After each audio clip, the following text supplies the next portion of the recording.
পুরোহিত জানায় গ্রামের এই মৃত্যুগুলো একটি অভিশাপের কারণে হচ্ছে। সূর্য তখন ডাক্তারকে জিজ্ঞেস করে এরা কোনো অভিশাপের কথা বলছে।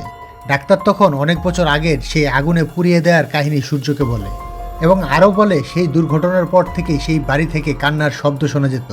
তখন থেকেই গ্রামের মানুষ বিশ্বাস করে নেয় যে সেখানে কোনো খারাপ আত্মা বাস করে। এই কারণেই পুরোহিত সেখানে শান্তির হোম করান এবং পুরো বাড়িটিকে চিরতরে বন্ধ করে দেন। এই কথা শোনার পর সূর্য ঠিক করে যে সে সেই বাড়িতে যাবে।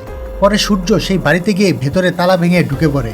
অন্যদিকে পুরোহিত নন্দিনীকে একটি সিন্ধুকে বন্ধ করে দেন এবং বলেন গ্রামকে বাঁচাতে হলে অমাবস্যার রাতে গ্রামের উত্তরে একটি গোল বৃত্ত এঁকে তার মাঝে নন্দিনীকে বলি দিতে হবে।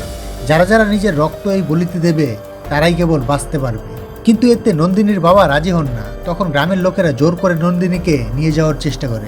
ঠিক তখনই সূর্য সেখানে এসে পৌঁছায় এবং বলে নন্দিনীকে কেউ স্পর্শ করে আঙ্গুলও লাগাবে না। নন্দিনীর জ্ঞান ফেরার আগেই আমি এই সমস্যার সমাধান বের করব। সূর্য গ্রামের লোকেদের প্রতিশ্রুতি দেয় যে সে গ্রহণ লাগার আগেই নন্দিনীকে সুস্থ করে তুলবে।